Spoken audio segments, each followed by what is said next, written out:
తెలుగు సినీ పరిశ్రమలో గతంతో పోలిస్తే ప్రస్తుత నిర్మాతలకు విలువ లేకుండా పోయిందని ప్రముఖ నిర్మాత దిల్ రాజు ఆవేదన వ్యక్తం చేశారు.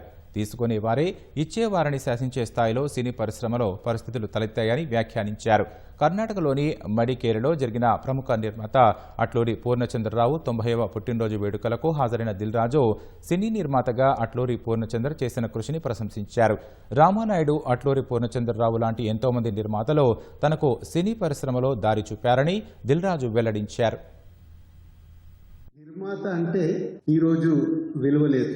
ఆ రోజుల్లో నిర్మాత అంటే ఇచ్చేవాడు, అందరూ తీసుకునే వాళ్ళే ఈరోజు ఇచ్చేవాడిని శాసించే లెవెల్లో ఈరోజు సినిమా ఇండస్ట్రీ ఉంది. ఒక నిర్మాతకి ఉండాల్సిన క్వాలిటీస్ వారి లాంటి నుంచి దూరం నుంచి వారితో నాకు పరిచయం లేదని చెప్పాను. ఒక రామానాయుడు గారు, పూర్ణచంద్రరావు గారు, వీళ్ళందరూ ఒక సీనియర్ నిర్మాతలు. మాకంటే ముందు ఒక నిర్మాతగా వాళ్ళు ఎలా ఉన్నారో చూసి అవి అలవాటు చేసుకొని నేను నా మొదటి సినిమా నుంచి సినిమాలు తీయడం ప్రారంభించాను.